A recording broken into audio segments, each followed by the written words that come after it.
Krishna bro. ఏం చేస్తుంటా? చదువుతున్నా ఎస్ఆర్ఆర్ కాలేజ్ సెకండ్ ఇయర్ చదువుతున్నా. ఏమంటే మీరు రోడ్లు చూసారు లేదో నా వైపు అసలు ఏం లేదు, అప్డేట్ చేసిందంటే ఏం లేదు అసలు. ఇప్పుడు రీసెంట్గా నేను వచ్చే ముందులో ప్రెగ్నెంట్ అనుకుంటా, 9 months 8 months ఉండింది. హస్బెండ్ వైఫ్ వెళ్తున్నారు, ఆ రోడ్లు బై మిస్టేక్లు ఏమంటే పోతుండే ఉల్టా పడినారు. ఆ రోడ్లు చూసినారికి ఏమంటే అప్డేట్ చేసిన చోట అప్డేట్ చేయటం కాదు, మీరు చెయ్యండి. ఇప్పుడు ఒక చోట చేసి అప్డేట్ చేయకుండా చేసినామని చెప్పుకోవడం అది కరెక్ట్ కాదు. ఒక రకంగా చెప్పాలంటే మీరు వచ్చి చూడండి, చూసిన తర్వాత 3 రాజులు అంటున్నారు, అది కరెక్ట్ కాదు. రైతులకి అన్నం పెట్టండి, 3 రాజులు కరెక్ట్ కాదు నాకు తెలిసి. ఏమంటే ఇప్పుడు చేసిన చోట అప్డేట్ చేయటము, ఏమంటే ఉన్నోళ్ళకి లేనోళ్ళకి ఇట్లా చేయటము.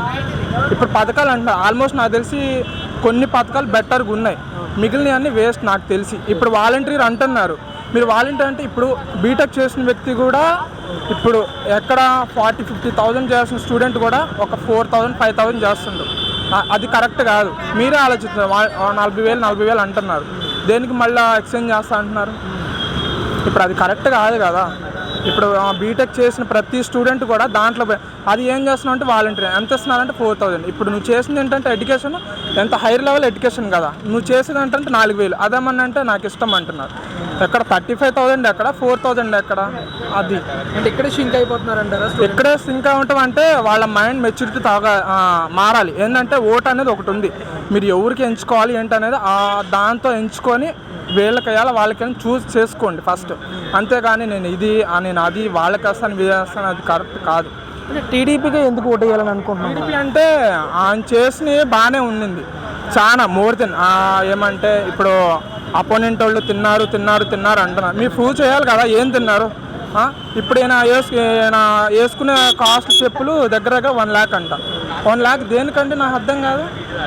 ఇప్పుడు అదే 1 lakhలో మీరు హాఫ్ అమౌంట్ ఏదో ఇచ్చుకుంటే ఇప్పుడు వాటర్ బాటిల్ 5,000 అంట. ఇప్పుడు తిన్నారు అంటున్నారు, ఏందన్నా మీరు ప్రూవ్ చేయాలి కదా.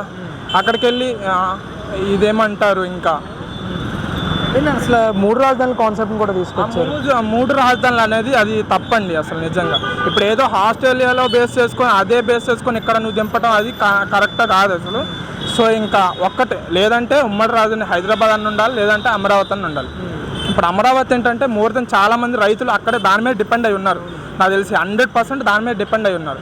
సో మీరు వచ్చి నేను వైజాగ్ని రాజధాని చేస్తా, దీన్ని చేస్తా, విశాఖని షిఫ్ట్ చేస్తా, కర్నూలు జ్యుడిషియల్ చేస్తా అంటే ఇది కరెక్ట్ కాదు. అరే రాజధాని లేక మనం వస్తుంటే నువ్వు 3 రాజధానులు చేస్తా, 4 రాజధానులు చేస్తా అంటే అది కరెక్ట్ కాదు కదా. ఆయన ఉన్నాడు ఐటీ మినిస్టర్, ఆయన ఎవరో మనకు తెలియదు. అరే కంపెనీలు తీసుకురారా బాబు, స్టూడెంట్స్ అందరూ ఆగమవుతున్నారా అంటే గుడ్లు పెట్టాలి, బాతులు పెట్టాలి, అప్పడాలు అమ్మాలి, పచ్చళ్ళు, ఇదేంది అసలు ఏమన్నా అర్థం ఉన్నదా? అసలు నాకు అర్థం కాదు. అరే కంపెనీ పక్క రాష్ట్రంలో వెళ్ళిపో నువ్వు. కేటీఆర్ గారు ఆయన చేసిన తెలుస్తుంది కదా, ఆయన చూసి సిగ్గు తెచ్చుకోవాలి. నాకు అర్థం కాదు. అదేమన్నా అంటే నాకు గుడ్లు పెట్టాలి, పొదుగు పెట్టాలి, అది పెట్టాలంటే ఏది నాకు అర్థం కాదు.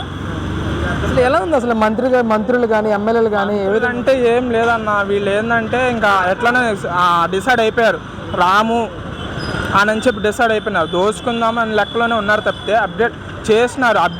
ఒక్క చోట అప్డేట్ చేయటం కాదు. ఏమంటే నువ్వు రా మా ఊరు రా, ఒకసారి వచ్చి చూడు, ఆ రోడ్లు చూడు ఎట్లున్నాయో. మొన్న ఒక ప్రెగ్నెన్సీ పోయేది, నువ్వు చూడకుండా పెట్టకుండా వచ్చి అప్డేట్ చేస్తున్నాము, ఇది చేస్తున్నాము, అది చేస్తున్నామంటే పథకాలు ఎవరికి కావాలి? లేను. ఇప్పుడు మాకు ఉందన్న, మాకు రేషన్ కార్డు, మా మమ్మీ చనిపోయారు, రేషన్ కార్డు లేదు మాకు. ఏంటి మా మమ్మీ ఉన్న కాలనీలో పెట్టుకున్నారు, ఉన్న స్థలంలో కొనుక్కొని పెట్టుకుంటే అదేమంటే అది రానన్నారు. ఏంటి ఆ పర్సన్ ఉంటేనే మేము కాలనీకి ఇస్తా అన్నారు. అదే చనిపోయిన పర్సన్ ఎట్లా తీసుకొస్తా చెప్పండి, నాకు అర్థం కాదు. ఇప్పుడు నేను 95 km నుంచి వస్తాను, విసనపేట తెలిసే ఉంటుంది, నూజివీడు పక్కన. అక్కడ నుంచి నేను డైలీ 3 o'clock లెగిసి రెడీ అయ్యి, మమ్మీ డాడీ ఎవరు లేరన్న నాకు, తాతగారు మామగారు, నేనే చూసుకోవాలి. ఇంట్లో అన్నం వండి ఇదంతా ఇంట్లో పని చేసేసుకొని వచ్చేసి ఈ టైం వస్తాను నేను. అది ఏంటి అసలు మరి ఎవరు గెలిస్తే మీకు ఉద్యోగ అవకాశాలు కానీ రాష్ట్రం డెవలప్మెంట్ కానీ అవుతుందని మీరు భావిస్తున్నారు? నాకు తెలిసి టీడీపీ జనసేన 2 ఫామ్లో వస్తాయి. ఆయన ఏంటంటే మేమే గెలుస్తాం అన్న ధీమాలో ఉన్నాడు, కానీ అదంతా ఏం లేదు. ఇప్పుడు విమానం ఎంత పైకి వెళ్ళినా అది కిందకి దిగాల్సిందే. నేను కూడా అంతే, ఇప్పుడు గెలుస్తానే ఒక్కసారి కింద పడతాడు. ఇంకా చూడండి నెక్స్ట్ వచ్చేది కూడా టీడీపీ జనసేననే కాన్ఫిడెంట్ చెప్తున్నాను. ఇంకా నెక్స్ట్ ఫ్యూచర్ అయితే మారబోతుందని నేను అనుకుంటున్నాను. ఏంటంటే ఇప్పుడు ఎన్నికలు వస్తున్నాయి కాబట్టి చెప్తుండు అట్లా మళ్ళీ ఇట్లా రొటేట్ అవ్వచ్చులని చూస్తుండే. మళ్ళీ ఇంకా నేనే గెలుస్తాను, ఇట్లా ఈ పథకాలని చెప్తే నేను వస్తానని చెప్పి ఆయన అంటుండు. అది మాత్రం కల్లా ఏం అవ్వదు అసలు. నెక్స్ట్ వచ్చేది మాత్రం జనసేన టీడీపీ ప్రభుత్వమే. ఇక రాసి పెట్టుకోవడం స్టూడెంట్స్ భవిష్యత్తు అయితే పక్కా మారబోతుందని నేను అనుకుంటున్నాను. అంటే టీడీపీ జనసేన ప్రభుత్వం వస్తే యువతకు ఎలాంటి న్యాయం జరుగుతుందని మీరు భావిస్తున్నారు? 99% ఉన్నది. ఎందుకంటే ఇప్పుడు బీటెక్ చేసేవాళ్ళు కానీ ఈ వాలంటీర్ జాబ్స్ చేసే వాళ్ళకి తెలిసి వస్తుంది. ఎందుకంటే ఇప్పుడు ఇంత జాబ్స్ వదులుకొని బీటెక్ ఇదంతా అంత హై లెవెల్ ఎడ్యుకేషన్లో శాలరీ వదులుకొని వీళ్ళు 4000 చేస్తున్నారంటే నెక్స్ట్ ఉంటుంది. ఇప్పుడు మీన్స్ ఐటీస్ కానీ కంపెనీస్లో కానీ కియా మోటార్స్ ఉంది, ఆయనే తీసుకొచ్చినారు నాకు తెలిసి. ఇప్పుడు దాంట్లో మోర్ దెన్ నాకు తెలిసి 50% ఏమో దాంట్లో జాయిన్ అయ్యారు. ఇప్పుడేం చంద్రబాబు నాయుడు ఆయన వల్లే నాకు తెలిసి. మిగిలిన వాళ్ళు ఏంటంటే వాలంటీర్స్ అని ఇదని అదని దాంట్లో జాయిన్ అయ్యారు. సో ఇంకా నెక్స్ట్ అయితే ఇంకా ఫిక్స్ అయిపోయినాము. ఇంకా 2024కి జగన్కి బాయ్ చెప్పేసి వెళ్దాం అనుకుంటున్నాం ఇంకా.